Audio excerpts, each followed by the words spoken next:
Hello everyone, welcome back to my channel. तो आज के इस वीडियो में हम क्लास 6 के ज्योग्राफी का अध्याय 8 पढ़ेंगे और ये चैप्टर का नाम है हमारा राज्य बिहार। पहले हम इस चैप्टर को पढ़ेंगे, फिर इसके क्वेश्चन को सॉल्व करेंगे। तो इस चैप्टर में हम बिहार राज्य के बारे में पढ़ेंगे। तो सबसे पहले ये भारत में बिहार की अवस्थिति। तो ये भारत का मैप है। यहाँ देखिए बिहार इसमें इस साइड है, ये पूरब साइड है। भारत का मैप जो होता है उसमें सबसे ऊपर रहता है उत्तर दिशा, नीचे की ओर दक्षिण दिशा और दाईं तरफ होता है पूरब और बाईं ओर पश्चिम दिशा। तो बिहार राज्य जो है हमारा वो पूरब की तरफ स्थित है। हम यहाँ से पढ़ेंगे बिहार यह पूर्वी भारत का एक महत्वपूर्ण राज्य है जो पूरब से पश्चिम तक 483 किलोमीटर लंबाई तथा उत्तर से दक्षिण तक 345 किलोमीटर चौड़ा है। यानी बिहार राज्य जो है वो पूरब से पश्चिम, यानी यहाँ पूरब से पश्चिम तक कितना है, 483 किलोमीटर लंबा है और उत्तर से दक्षिण तक 345 किलोमीटर चौड़ा है।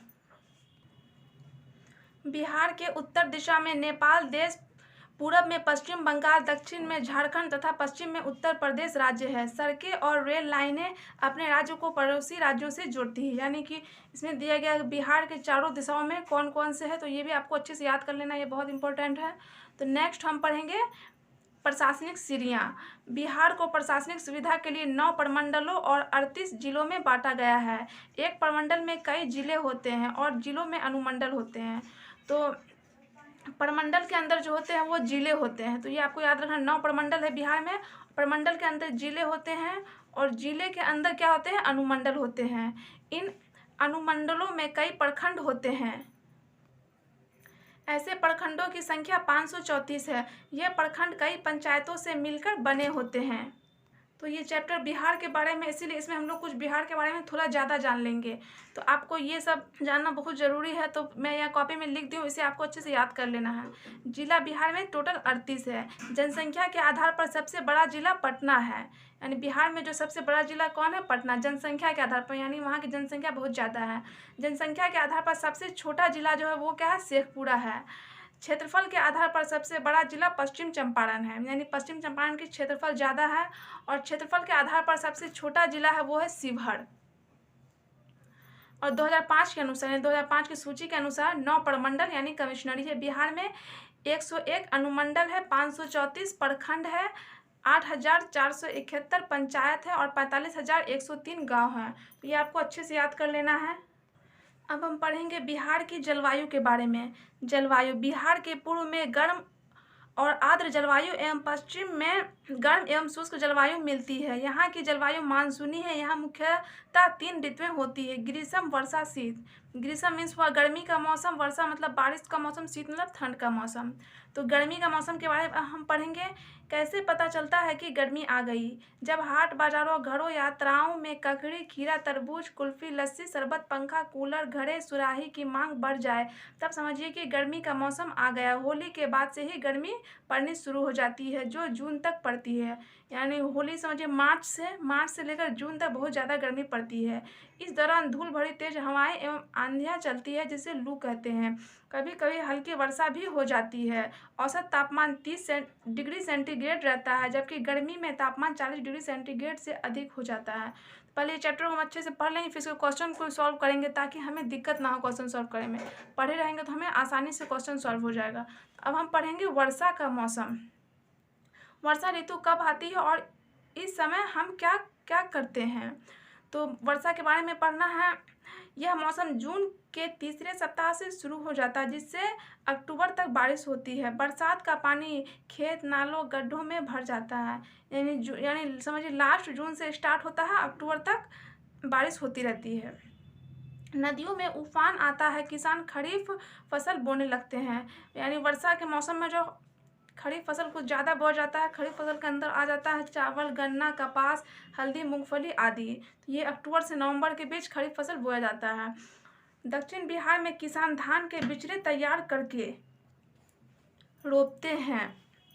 इन दिनों कुदाल, खेती, ट्रैक्टर, बैल, भैंस, प्लास्टिक के जूता, छाता इत्यादि का उपयोग बढ़ जाता है। तो वर्षा के मौसम में इन सब का उपयोग ज़्यादा बढ़ जाता है। इन दिनों ग्रामीण क्षेत्रों की महिलाओं को भी खेती के कामों में पर्याप्त रोजगार मिल जाता है। नेपाल की तराई में पहाड़ी से तेजी से गिरने के बाद नदियां अपने साथ बड़ी मात्रा में मिट्टी एवं कंकड़ पत्थर लाती है, जो नदियों के तल में जमा हो जाते हैं। इसके कारण नदियों के बाढ़ का पानी आसपास के इलाकों में फैल जाता है। बारिश के मौसम में बाढ़ की भी बहुत ज़्यादा संभावना रहता है। अपने राज्य में बाढ़ भी तो खूब आती है। बाढ़ का मूल स्रोत गंडक, बागमती, कमला, बकैया, करेह, महानंदा, कोसी इत्यादि नदियां हैं, जिनका उद्गम नेपाल में है। सुपौल से दक्षिण सहरसा जिले तक लगभग 110 किलोमीटर तक का पूर्वी बांध और मधुबनी से दक्षिण खगड़िया तक 90 किलोमीटर तक के पश्चिमी बांध के बीच लगभग 10 किलोमीटर के चौड़ाई वाले क्षेत्रों के लोग वर्ष में लगभग 3-4 महीने दोहरी जिंदगी जीते हैं। यानी कि जिस क्षेत्र में बहुत ज़्यादा बाढ़ आता है तो उसमें लोग क्या कहते हैं, 3-4 महीने उन लोगों को दोहरी ज़िंदगी जीना पड़ता है। मतलब वो लोग अपने घर को छोड़कर कहीं और जाके रहते हैं और उन्हीं से वहाँ से उनको राहत मिलता है। सरकार द्वारा उन्हें बहुत सारे सामान दी जाती है। बाढ़ राहत शिविर में सामग्री वितरण, यानी सरकार उन लोगों को सामान दिया जाता है। इस टाइप से वो लोग बना के रहते हैं वहाँ पे। फिर जब बाढ़ का पानी सूख जाता है तो वो लोग अपने घर पर चले आते हैं। तो अब हम ये पढ़ेंगे, इसमें दिया है सहरसा जिले के बारे में। तो पूर्वी बांध से पश्चिमी बांध के बीच लगभग 1100 वर्ग किलोमीटर में रहने वाले लोग लगभग 4 महीने तक विस्थापित जिंदगी जीते हैं। ऐसा बरसात के दिनों में होता है। लोग बाढ़ की संभावना जान के तटबंधों और स्परों पर रहने चले आते हैं। वो लोग तटबंध बनाते हैं। तटबंध जैसे कि मिट्टी या पत्थर आदि का लंबा सा बना जाता है जिससे कि पानी रुकता है, वो बना के स्पर बनाकर रहने चले आते हैं। वे फूस और प्लास्टिक के काम चलाऊ छत और दीवार बनाकर रहते हैं। सबसे पहले अपने मवेशियों को ऊंचे स्थानों पर पहुंचाकर इन्हें सुरक्षित करते हैं। ऐसा इसलिए कि बाढ़ के पानी इनके मवेशियों को बहाकर ना ले जाए। घरों को छोड़कर तटबंध पर जाने से पहले अपने खेतों में मनीजर के बीज छींट देते हैं। बाद में बाढ़ का पानी उतरने पर मनीजर के पौधे डंठल के रूप में तैयार हो जाते हैं, जो जलावन के काम आते हैं। तो वो लोग मनीजर के बीज छींट देते हैं, जो कि बाढ़ का पानी खत्म हो जाता है तो वो उन लोगों को जलावन में आसानी होती है। तो अब हम नेक्स्ट ये वाला पढ़ेंगे। तटबंधों पर रहते हुए ये मवेशियों की दूधों की बिक्री, बचाकर रखे गए अनाज, मछली पकड़ना और सरकारी सहायता पर निर्भर हो जाते हैं। वे लोग जो मवेशियों को तो अपने लेते आते हैं तो मवेशियों को दूध बेचते हैं और मछली पकड़ के सरकारी सहायता पर वो लोग निर्भर रहते हैं, क्योंकि वो लोग अपना घर तो रहता नहीं है। ये अपने गाँव एवं खेतों को पानी में डूबे देखते रहते हैं। बाढ़ में घिरे गाँव में अपने घरों को देखने के लिए इनके पास अपनी नाव होती है, जिसकी मदद से वे घर की देखरेख करते हैं या काम की चीज़ें ले आते हैं। नावें सरकारी सहायता से भी मिली होती है। पानी उतरते ही वापस गांव में लौटते हैं और बाढ़ द्वारा लाई गई बलुआही मिट्टी में परवल, ककड़ी, मिश्रीकंद या अरहुआ, तरबूज एवं दोमट मिट्टी में मक्का, दलहन, गेहूं आदि की फसलें उगाती हैं। अगले 8 महीने के लिए फिर से गृहस्थी जमाते हैं, क्योंकि अगले साल पुनः 4 महीने बाढ़ की विभीषिका झेलने को तैयार रहना पड़ता है। यानी 12 महीने में वो लोग 8 ही महीने अपने घर पे रहते हैं और 4 महीने वो लोग को बाढ़ की विभीषिका झेलनी पड़ती है। तो आई होप आपको ये अच्छे समझ में आ गया होगा। तो अब हम पढ़ेंगे टाल क्षेत्र का एक गांव, यानी टाल क्षेत्र के बारे में पढ़ेंगे। पटना से पूरब का एक बड़ा हिस्सा फतुहा से बढ़िया मोकामा तक टाल या ताल क्षेत्र कहलाता है। यानी पटना से पूरब ले लेंगे हम का एक बड़ा हिस्सा जो होता है वो फतुहा से बढ़िया मोकामा तक होता है, वो क्या कहलाता है, टाल क्षेत्र कहलाता है। जरा वहाँ की कहानी, तो ये स्टूडेंट और इसमें बात हो रही तो यहाँ से हम पढ़ेंगे। बरसात में दक्षिण बिहार की नदियों के पानी का बड़ा हिस्सा गंगा में नहीं समा पाता। यह पानी पूरे बड़े इलाके में दूर दूर तक फैल जाता है और एक बड़ा ताल सा दृश्य उपस्थित करता है। रेलगाड़ी द्वारा पटना से लखीसराय जाते वक्त दोनों और समुद्र जैसा दृश्य दिखता है। बीच से रेलगाड़ी गुजरती है। एक छोटे स्टेशन पर उतरकर जब वहाँ के लोगों से, तो ये बातचीत थोड़ी मेन हमारा यहाँ तक था जिसको हम अंडरलाइन किए हैं, तो यहाँ तक पढ़ना है। फिर हमें जो जो मेन पॉइंट है उसे ही पढ़ना है। इस ताल में किसी का घर नहीं होता। यहाँ हम खरीफ की फसल तो बोते ही नहीं। अक्टूबर में जब सारा पानी धरती सोख लेती है और ज़मीन दलदली होती है तब हम इनमें दलहन और रबी की फसल बोते हैं। यानी ताल क्षेत्र जो है वहाँ पे किसी का घर नहीं होता है। क्या 3-4 महीने पानी भरे रहने पर खेतों में मेड़ बचे रहते हैं? इन खेतों में मेड़ नहीं होते हैं। पानी भरे रहने से मेड़ समाप्त हो जाते हैं। हम अपने अपने खेतों की बुआई अंदाज से कर देते हैं। इनमें चना, मसूर, सरसों, तीसी, गेहूं होता है। फसल तैयार होने पर अपने जमीन के कागजात में अंकित लंबाई चौड़ाई को देखकर फसल काट लेते हैं। सभी ऐसा ही करते हैं। मिट्टी दलदली होने के कारण रबी की ज़बरदस्त फसल होती है। यानी कि ताल क्षेत्र जो है वहाँ की मिट्टी क्या होती है, दलदली होती है, जिसमें रबी की ज़बरदस्त फसल होती है। तो ये हम ताल क्षेत्र के बारे में पढ़ चुके हैं। तो अब हम पढ़ेंगे जाड़े के मौसम। जाड़े में ठंडक पड़ती है, लोग लकड़ी जलाकर अलाव तापते हैं। इन दिनों खाने पीने की चीज़ें जल्दी खराब नहीं होती। गर्म चाय सबको भाती है, ऊन की बिक्री बढ़ जाती है। ठंड से बचने के लिए लोग मफलर बांधते हैं, मफलर, स्वेटर, मोजा, बहुत सारी चीज़ पहनते हैं। तो ये सब क्या है, जाड़े के मौसम के बारे में दिया गया है। तो नेक्स्ट हम पढ़ते हैं।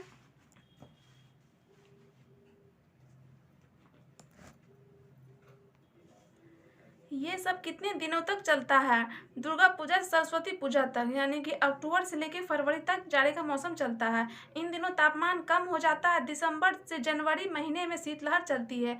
दिसंबर से जनवरी के बीच बहुत ही ज़्यादा ठंड पड़ती है। शीतलहर में तापमान 5 डिग्री से कितना 10 डिग्री सेंटीग्रेड तक चला आता है। प्राय दोपहर तक कोहरा छाया रहता है। अब हम पढ़ेंगे कृषि व्यवसाय के बारे में। तो जो जो मेन पॉइंट है उसे ही मैं अंडरलाइन की हूँ, उसे ही हमें पढ़ना है। तो अपने राज्य बिहार में धान की खेती प्रमुख है। धान से ही चावल प्राप्त होता है, ये हमारा प्रमुख खाद्यान्न है। फिर गेहूं, मक्का, दलहन और तेलहन की भी खेती होती है। यानी हमारे बिहार में जो है सबसे ज़्यादा धान की खेती होती है। ये सभी फसल प्रत्यक्ष या अप्रत्यक्ष रूप से किसान उपयोग में लाते हैं। लेकिन वैशाली, समस्तीपुर और मुजफ्फरपुर जिलों में तंबाकू, छपरा, सीवान, गोपालगंज एवं चंपारण क्षेत्र में गन्ना तथा पूर्णिया, कटिहार, अररिया और किशनगंज जिलों में जूट की खेती होती है। यानी कि पूर्णिया, कटिहार, अररिया और किशनगंज जिले में क्या होती है, जूट की खेती कुछ ज़्यादा होती है, इसीलिए इसमें दिया गया है। इन फसलों को कारखाने में ले जाया जाता है। तंबाकू से सिगरेट और बीड़ी, गन्ना से चीनी, गुड़ एवं जूट से पाट के सामान बनाए जाते हैं। तो आई होप आपको ये समझ में आ गया होगा, मैं पढ़ रही हूँ। तो चलिए बच्चों, हम नेक्स्ट पढ़ेंगे वन के बारे में। बिहार के वन के बारे में। बिहार में मात्र 6.4% भूभाग पर वन है। उत्तर पश्चिम में हिमालय की तराई में सोमेश्वर की पहाड़ियों में जंगल मिलते हैं। अररिया एवं पूर्णिया जिले के कुछ हिस्से में विरल वन पाए जाते हैं। विरल मतलब घना, यानी बहुत ज़्यादा घना वन पाया जाता है, जंगल पाए जाते हैं। जमुई एवं बांका जिलों के भी कुछ हिस्सों में जंगल है। गया तथा नवादा जिलों में भी झारखंड की सीमा से सटे कुछ हिस्से वन से आच्छादित है। राजगीर की पहाड़ियों तथा कैमूर पहाड़ियों पर भी वन मिलते हैं, लेकिन अधिकतर क्षेत्रों में विरल वन है। तो अब हम पढ़ेंगे तंबाकू के बारे में। ये सरेसा तंबाकू है। तो सरेसा तंबाकू जो है सरेसा क्षेत्र में पाया जाता है। इसका मतलब क्या है? उत्तर बिहार में समस्तीपुर, मुजफ्फरपुर और वैशाली जिलों के कुछ प्रखंडों में तंबाकू उपजाया जाता है। इन इलाकों को संयुक्त रूप से सरेसा क्षेत्र बोला जाता है। सरेसा जो है एक क्षेत्र, एक इलाके का नाम है। यह किसी खास गांव का नाम ना होकर तंबाकू उत्पादन करने वाले पूरे इलाके का ही नाम है। इस इलाके का तंबाकू देश के अन्य राज्यों में भी भेजा जाता है। वहाँ के किसानों की खेती बाड़ी का अर्थ खेतों को खूब साफ रखकर तंबाकू के पौधों को लगाना, उसके पत्तों को सुखाना और उन्हें व्यापारियों के हाथों बेच देना होता है। तो ये हमारा सरेसा क्षेत्र के बारे में दिया है। इस इलाके के किसान बड़ी मेहनत से तंबाकू के पौधे को उगाते हैं। यहाँ की मिट्टी भी चूना युक्त होती है, यानी कि सरेसा क्षेत्र की मिट्टी चूना युक्त होती है, इसीलिए वहाँ और अच्छे से तंबाकू की खेती होती है। एक सिर में एक एक हाथ की दूरी पर चारों तरफ छोड़ते हुए तंबाकू के पौधे रोपे जाते हैं। शुरुआत के एक सप्ताह तक धूप से बचाने के लिए दिन में पौधों को केले के पत्तों या टोकरी से ढक देते हैं।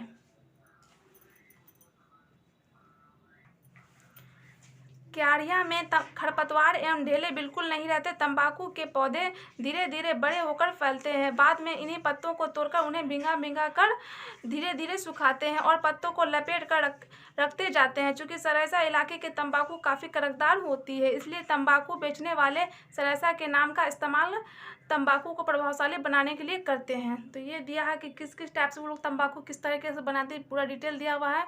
तो आप लोगों को आई होप अच्छे समझ में आ गया होगा। तो अब हम पढ़ेंगे मीठी चीनी कहाँ से आती है। तो मीठी चीनी कहाँ से आती है? तो बिहार के उत्तर पश्चिम में स्थित गोपालगंज या पश्चिमी चंपारण पहुँचना होता है।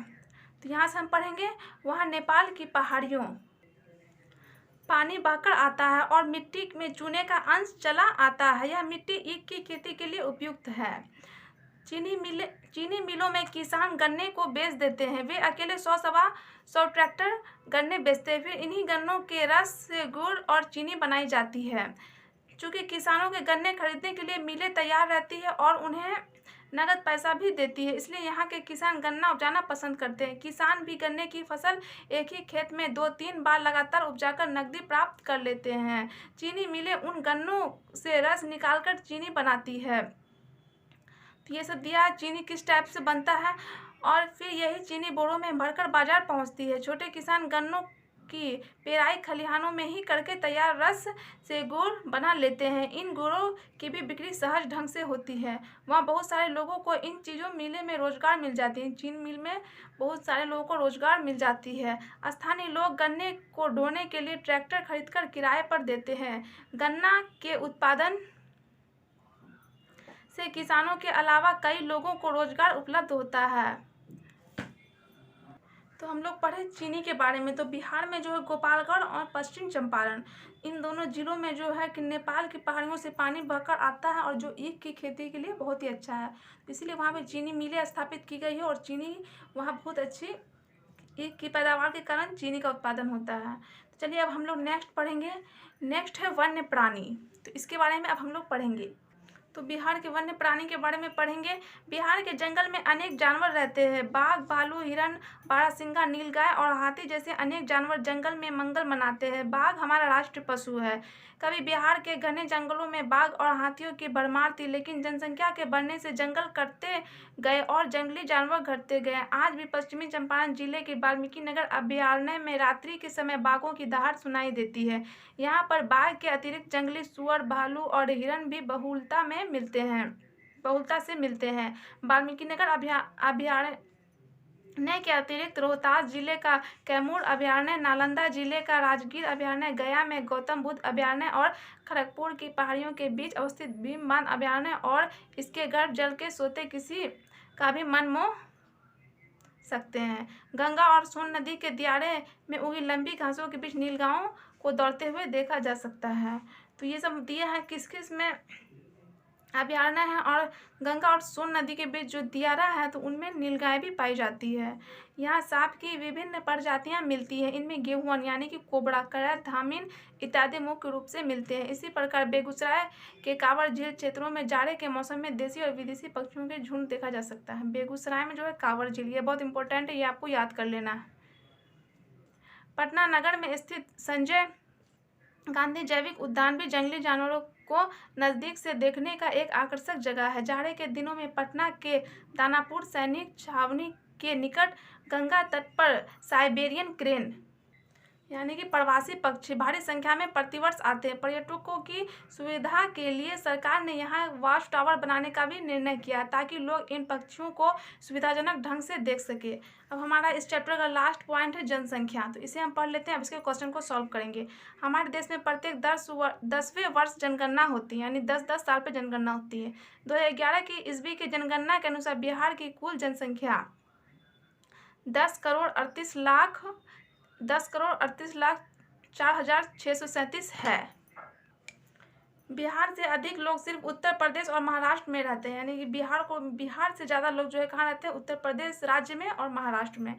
यहाँ अधिकतर लोग गांव में रहते हैं। यहाँ कई बड़े नगर भी है। बिहार की राजधानी पटना सबसे बड़ा नगर है। इस नगर में करीब 20 लाख लोग रहते हैं। बिहार की जनसंख्या तेजी से बढ़ रही है। इसी का प्रभाव है कि वनों को काटकर लगातार खेत बनाया जा रहा है। गहन खेती करने से भी मिट्टी की उर्वरा शक्ति कम होती जाती है। ऐसा इसलिए होता है कि एक ही खेत से लगातार कई प्रकार की फसलें उपजाई जाती है। दूसरा, अधिक उत्पादन प्राप्त करने के लिए रासायनिक खादों का भी भारी मात्रा में उपयोग किया जा रहा है। यह भी भूमि की उर्वरा शक्ति को नष्ट होने का एक महत्वपूर्ण कारण है। शहरों की वृद्धि से परिवहन साधनों में भी वृद्धि होती है। इन कारणों से प्रदूषण भी फैल रहा है। बिहार की जनसंख्या वृद्धि को रोकना आवश्यक है। फिर सभी पढ़े लिखे और स्वस्थ रहे, यही सबका सपना होना चाहिए। तो ये चैप्टर आज हमारा कंप्लीट हो गया है, चैप्टर 8। अब इसके क्वेश्चन को हम सॉल्व करेंगे। तो ये चैप्टर का पहला क्वेश्चन है, रबी फसलों के लिए मशहूर ताल क्षेत्र अवस्थित है? क है तराई क्षेत्र में, क है पटना से पूरब, ग है पटना से पश्चिम, घ है शाहाबाद में। तो इसका राइट आंसर हो जाएगा पटना से पूरब। तो ये इसका राइट आंसर है ख। नेक्स्ट है सोमेश्वर पहाड़ियाँ हैं। क है तराई क्षेत्र में, ख है राजगीर में, ग है कैमूर में, घ है मंदार हिल में। तो इसका राइट आंसर हो जाएगा ख, सही हो जाएगा राजगीर में। 3 है सरायसा क्षेत्र में शामिल जिले हैं। तो क्या क्या दिया है? पहला है सीतामढ़ी, मधुबनी, सुपौल, दूसरा है सुपौल, सहरसा, अररिया, तीसरा है वैशाली, समस्तीपुर, मुजफ्फरपुर, लास्ट है जहानाबाद, पटना, गया। इसका हो जाएगा वैशाली, समस्तीपुर और मुजफ्फरपुर। ये इसका राइट आंसर हो जाएगा। 4 नंबर में है गन्ना उत्पादक जिले हैं। पहला किशनगंज, अररिया, जोगबनी, ख में है पूर्णिया, कटिहार, भागलपुर, ग में है गया, नवादा, बिहार, घ में है गोपालगंज, बेतिया, मोतिहारी। तो इसका आंसर हो जाएगा ये वाला, घ नंबर आंसर सही हो जाएगा, गोपालगंज, बेतिया, मोतिहारी। तो नेक्स्ट है हमारा दूसरा नंबर में खाली जगहों को भरिए। तो बिहार के डैश भाग पर वन का विस्तार है। इसका हो जाएगा बिहार के 6.4। तो मैं अब 6.4 लिख देती हूँ। 6.4% जो है वन का विस्तार है। बिहार में कुल डैश जिले हैं? बिहार में कुल 38 जिले हैं। कांवर झील डैश जिला में है? कांवर झील जो है बेगूसराय में। तो मैं यहाँ पे बेगूसराय लिख देती हूँ, बेगूसराय। भीम बांध अभयारण्य डैश की पहाड़ियों में है? तो ये इसका हो जाएगा खड़गपुर, खड़गपुर की पहाड़ियों में है। तो ये हमारा 1 और 2 कंप्लीट हो गया। अब हम इसके क्वेश्चन को सॉल्व करेंगे। तो 3 नंबर में निम्नलिखित प्रश्नों के उत्तर दें। तो क्वेश्चन नंबर 1 है बिहार की चौहद्दी लिखें। तो आंसर हो जाएगा बिहार के उत्तर में नेपाल, दक्षिण में झारखंड, पूरब में पश्चिम बंगाल तथा पश्चिम में उत्तर प्रदेश राज्य, जो कि हम पहले पढ़ चुके हैं ये। दूसरा है ताल क्षेत्र की विशेषताओं का वर्णन करें। यानी हमें ताल क्षेत्र का विशेषता बताना है, ताल क्षेत्र के बारे में। तो इसका आंसर हो जाएगा ताल क्षेत्र में किसी का घर नहीं होता है। ताल क्षेत्र में केवल रबी की फसल ही बोते हैं, खरीफ की फसल तो बोते ही नहीं हैं। बरसात में नदियों का पानी का बड़ा हिस्सा पूरे इलाके में दूर दूर तक फैल जाता है और एक बड़ा ताल सा दृश्य दिखाई देता है, उसे ही ताल क्षेत्र कहा जाता है। ताल क्षेत्र में दुधारू पशुओं के लिए पर्याप्त भूसा मिलता है। मिट्टी दलदली होने के कारण रबी की फसल बहुत अच्छी होती है। ताल क्षेत्र में दलहन की फसल अत्यधिक मात्रा में होती है, जिससे यहाँ खेती की पैदावार बहुत ही अच्छी होती है। तो ताल क्षेत्र के बारे में हम लोग पढ़े थे, उन्हीं में से आपको छांट के अच्छे तरीके से लिख देना है। क्वेश्चन नंबर 3 है सरायसा क्षेत्र में कौन कौन से जिले आते हैं और उनका क्या महत्व है? आंसर हो जाएगा उत्तर बिहार में समस्तीपुर, मुजफ्फरपुर और वैशाली जिलों के कुछ प्रखंडों में तंबाकू उपजाया जाता है। इन इलाकों को संयुक्त रूप से सरायसा क्षेत्र बोला जाता है। यह किसी खास क्षेत्र न होकर पूरे इलाके का नाम है। इस इलाके का तंबाकू देश के अन्य राज्यों से भी भेजा जाता है। वहाँ के किसानों की खेती बाड़ी का मतलब खेतों को साफ करके तंबाकू के पौधे लगाना, उसके पत्तों को सुखाना और उन्हें व्यापारियों के हाथों में बेचना है। चूँकि सरायसा इलाके का तंबाकू काफ़ी कड़कदार होते हैं, इसलिए बेचने वाले सरायसा के नाम का इस्तेमाल तंबाकू को प्रभावशाली बनाने के लिए करते हैं। तो आई होप आपको इसका आंसर समझ में आ गया होगा, पहले हम लोग पढ़ चुके हैं इसे। तो 4 नंबर में है, 4 का क्वेश्चन है बिहार की ज़्यादातर चीनी मिलें उत्तर बिहार में हैं क्यों? तो इसका आंसर हो जाएगा बिहार की ज़्यादातर चीनी मिलें उत्तर बिहार में ही है, क्योंकि उत्तर बिहार में नेपाल की पहाड़ियों से पानी बहकर आता है और मिट्टी में चूने का अंश चला आता है। यह मिट्टी ईख की खेती के लिए उपयुक्त है और यहाँ भारी मात्रा में ईख की खेती होती है। एक बड़े किसान अकेले 100-125 ट्रैक्टर गन्ने बेचते हैं और किसानों के गन्ने खरीदने के लिए मिलें भी तैयार रहती है और उन्हें नकद पैसा भी देती है। इसलिए यहाँ के किसान गन्ना उपजाना पसंद करते हैं। चीनी मिलें उन गन्नों से रस निकालकर चीनी बनाती है। तो इसका आंसर हो जाएगा। अब नेक्स्ट है हमारा 5 नंबर का क्वेश्चन। बाढ़ का पानी उतरते ही गांवों एवं घरों की प्राथमिक जरूरतें क्या होती है?